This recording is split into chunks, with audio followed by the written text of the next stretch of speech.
কোমরে ব্যথা কম হোক বা বেশি বাড়িতে বসে এই কয়েকটা ব্যায়াম করলেই সেখান থেকে কিন্তু আরাম পেতে পারেন। আসুন সেগুলো দেখি। সোজা চিত হয়ে শুয়ে পাটাকে চেষ্টা করবেন নি টু চেস্ট, নিটাকে চেস্টের ওপর দিয়ে এইভাবে তুলে ধরে রেখে নিঃশ্বাস নর্মাল রেখে এটাকে 10 অবধি কাউন্ট করুন। একইভাবে এই পাটাকেও এখানে নিয়ে এসে 10 বার কাউন্ট করতে হবে। এই ব্যায়ামটা হচ্ছে সেকেন্ড ব্যায়াম। একটা পা তুললাম, সে সঙ্গে দুটো পা এইভাবে তুললাম, তুলে রেখে একইভাবে 10 অবধি কাউন্ট করব, নিঃশ্বাসটা নর্মাল রাখবো। মনে রাখতে হবে এই ব্যায়ামটা হয়ে যাওয়ার পরে পা রাখবো যখন একটা একটা করে রাখবো, দুটো পা একসঙ্গে রাখবো না। পর পাগুলো আস্তে আস্তে এইভাবে ভাঁজ করে নিয়ে দুটো পাই যে কোনো একটা দিকে, এটা এখন আমি ডান দিকে সরালাম, সেই অবস্থায় বাঁ দিকে শোল্ডারটা কিন্তু ফিক্স রাখতে হবে। এভাবে রেখে 10 অবধি আমরা কাউন্ট করব। এইভাবে উল্টো দিকেও একইভাবে আমরা যখন বাঁ দিকে করব তখন ডান দিকে শোল্ডারটা ফিক্স রাখবো।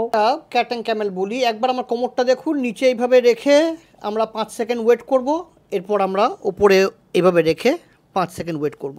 এই ব্যায়ামটা 10 বার ওপরে 10 বার নিচে এইভাবে করতে হবে। এই ব্যায়ামগুলো কিন্তু সবগুলোই 3টে সেট করে করতে হবে।